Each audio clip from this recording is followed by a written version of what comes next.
جی ساتھیوں، آج ہم government college of management sciences یا عرف عام میں جو ہے کامرس کالج پشاور میں موجود ہیں اور ملاقات کرنے جا رہے ہیں پروفیسر جانزیب صاحب سے۔ پروفیسر جانزیب صاحب جو ہیں تو وہ فزیکلی ڈسیبلڈ ہیں، ہینڈی کیپڈ ہیں، مگر اس کے باوجود جو ہیں تو وہ انہوں نے اپنی معذوری کو جو ہے تو اپنے لیے رکاوٹ نہیں بنایا اور وہ بڑی محبت کے ساتھ اسٹوڈنٹس کو پڑھاتے ہیں، وہ جو ہے کیریئر کے ساتھ چلتے ہیں۔ اس کے علاوہ کلاس میں بھی ان کو پڑھانے میں مشکل ہوتی ہے مگر فل انرجی کے ساتھ پڑھاتے ہیں۔ کبھی ہم نے ان کو نہیں دیکھا کہ وہ کمزوری کے ساتھ پڑھا رہے ہوں۔ ان کے اسٹوڈنٹس ان سے سیٹسفائیڈ ہیں، ان سے محبت کرتے ہیں اور وہ اسٹوڈنٹس کے دوست بھی ہیں۔ آئیے ملتے ہیں پروفیسر جانزیب صاحب سے۔ اللہ تعالیٰ نے جو ہمت دی اس بیماری کے ساتھ ہی دی، تو بس ہمت بڑھتی گئی۔ جتنی مشکلیں آئیں تو ظاہر ہے اس سے آسانیاں بھی پیدا ہوئیں۔ اچھا یہ بتائیے گا کہ یہ آپ مطلب پیدائشی اس طرح سے تھے یا نہیں، پھر جوانی میں یا بچپن میں کوئی ایسا مسئلہ ہوا؟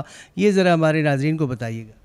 یہ میں یہیں پہ بی کام پارٹ 2 کا طالب علم تھا، غالباً 88-87 کی بات ہے کہ مجھے کچھ پین جو نی پین ہے وہ شروع ہو گیا۔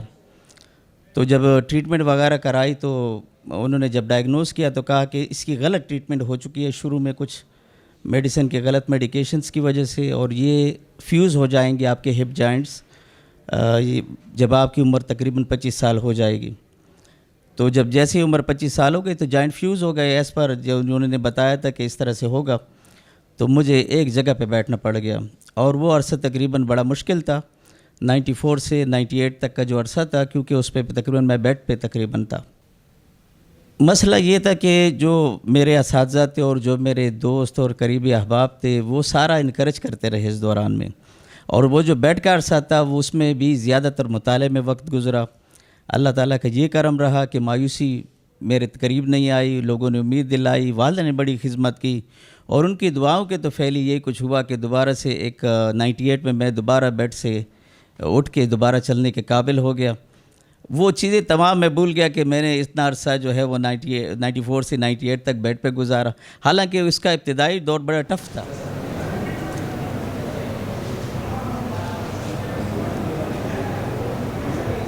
آپ کے سامنے آج بیٹا ہمارا ٹاپک ہے پارٹنرشپ اکاؤنٹ۔ اصل میں ہمیں کاروبار کی مختلف جہتوں کا پتہ ہے کہ کتنے فارم ہوتے ہیں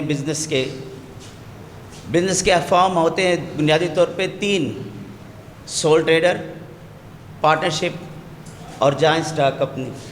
سول ٹریڈر میں ایک فرد واحد اپنا سرمایہ، اپنا جو کچھ بھی اس کی بچتیں وغیرہ ہے وہ ایک ایسے شعبے میں لگاتا ہے جہاں سے اس کو امید ہوتی ہے کہ میں اس میں سے کچھ کماؤں۔ تو سارے منافع کا مالک وہی ایک اکیلا شخص ہوتا ہے جو سول ٹریڈر ہے، لیکن اگر نقصان ہو جائے تو تمام نقصان بھی اسے برداشت کرنا ہوتا ہے۔ جس طرح آپ نے کہا پارٹنرشپ میں ان لمیٹڈ لائبلٹی ہوتی ہے، یہ کیوں سر؟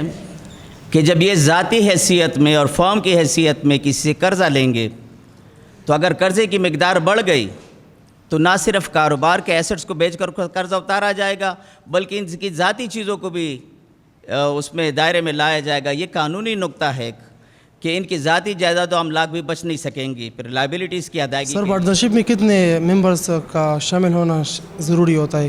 اس کے بارے میں تھوڑا ہمیں بتائیے۔ یہ نارملی جو عام پارٹنرشپس ہوتی ہیں وہاں پر لمٹ جو ہے وہ 20 کی ہے۔ There can be 20 members in general partnership and in banking business there can be only 10۔ Jahanzeb sahib جو ہمارے پروفیسر صاحب ہیں یہ بہت اچھے ہیں، ان کی ووکیبلری بہت کلیئر ہے اور یہ بہت اچھی معذور ہیں، لیکن ان کی یہ معذوری ان کی ایک طرح سے پاور بن چکی ہے، اور ایک زبردست ٹیچر ہے ہمارے کالج کے اور انتہائی سینئر۔ ہمارے جانزیب سر جو آپ نے دیکھا ہے کہ بہت ہمدرد بھی ہیں اور معذوری کے ساتھ ساتھ ہمیں پڑھاتے ہیں، بہت اچھی طرح ہماری کلاسز لیتے ہیں اور بہت ہمدرد رحم دل سے ہمیں جیسے اپنے بچوں کو ٹریٹ کرتا ہے اسی طرح ہمیں بھی ٹریٹ کرتا ہے، بہت اچھی طرح ہمیں ٹیچنگ کرتا ہے۔ جانزیب صاحب جو ہیں جی تو وہ خطاطی کے بھی ماہر ہیں، اور جیسا کہ آپ دیکھ رہے ہیں یہ جو ہے تو جب فارغ وقت ہوتا ہے تو اس میں بیٹھے رہتے ہیں اور خطاطی کے ساتھ اپنا دل بہلاتے ہیں۔ بڑے اچھے بڑے خوبصورت جو ہیں تو نمونے ان کے رجسٹر میں موجود ہیں، اور یہ جو ہے جناب علی کبھی کبھی ہمیں اگر ضرورت ہوتی ہے کسی حوالے سے کوئی ایسی امپورٹنٹ چیز جو ہے لکھوانے کے لیے تو ہم بھی ان کو زحمت دیتے ہیں، اور ماشاءاللہ ان کا قلم جو ہے بڑا خوبصورت ہے اور ان کے ہاتھ میں جو ہے تو بڑی برکت اور بڑا جادو سا ہے اور بڑی زبردست خطاطی کرتے ہیں، جیسے کہ آپ کو یہ سارے کے سارے نمونے نظر آ رہے ہیں. اور میں ان کے لیے دعا گو ہوں کہ اللہ تعالیٰ اسی طرح سے ان کو انرجی دے اور یہ اپنے شوق اور یہ جتنا بھی اور مزید جو ہے کام کرتے ہیں اس میں اللہ تعالیٰ برکت ڈالیں. جی ہمارے پاس جان زیب صاحب ہیں جو ایک ڈسیبل پرسن ہے، جس بیچارے کو بہت زیادہ فزیکل پرابلمز ہیں، لیکن باوجود اس کے کامرس ایجوکیشن میں وہ ہمارے لیے ایک ستون کا کردار ادا کر رہا ہے. اسکالرشپ انچارج ہے، بزم ادب میں وہ پرفارم کر رہا ہے. وہ اتنی جان فشانی سے اور ایفیشینٹلی اپنی ڈیوٹیز پرفارم کر رہا ہے. جان زیب صاحب کی جتنی بھی تعریف کی جائے کم ہے. ہمارے اکاؤنٹنگ کے ایک بہت بڑا ستون ہے. میرے ساتھ کئی سالوں تک یہ جو ہے ایم کام کو آنرز والوں کو اکاؤنٹنگ پڑھاتے رہے ہیں. انہوں نے جگہ جگہ پہ ہمت نہیں آ رہی لگے رہے، حالانکہ یہ پیدائشی نہیں ہے. یہ جب اسٹوڈنٹ تھے، میں تو خیر اس اسٹوڈنٹ کے وقت ان کو نہیں جانتا، لیکن یہ جو کولیگ ہیں امجد رفیق صاحب، ہمارے پرنسپل جعفر صاحب، انصاری صاحب، یہ ان کے سب کلاس فیلو ہیں. تو یہ ذکر کرتے رہتے ہیں کہ یہ جب ہمارے ساتھ اسٹوڈنٹ تھا تو ٹھیک تھا، لیکن پڑھائی کے دوران ان کو کوئی بیماری لاحق ہوئی جس کی وجہ سے ان کو معذوری ہوئی. لیکن آپ یقین کریں کہ یہ ایک صحت مند، یعنی جو بندہ معذور نہیں ہے اس سے زیادہ ریگولر ہے. یہ چھٹی نہیں کرتے، بہت زیادہ ڈیوٹیڈ ہیں، بہت محبت سے پیار سے اسٹوڈنٹس کو پڑھاتے ہیں. پروفیسر جان زیب صاحب ہمارا ایک دمکتا ہوا ستارہ ہے ہمارے کالج میں.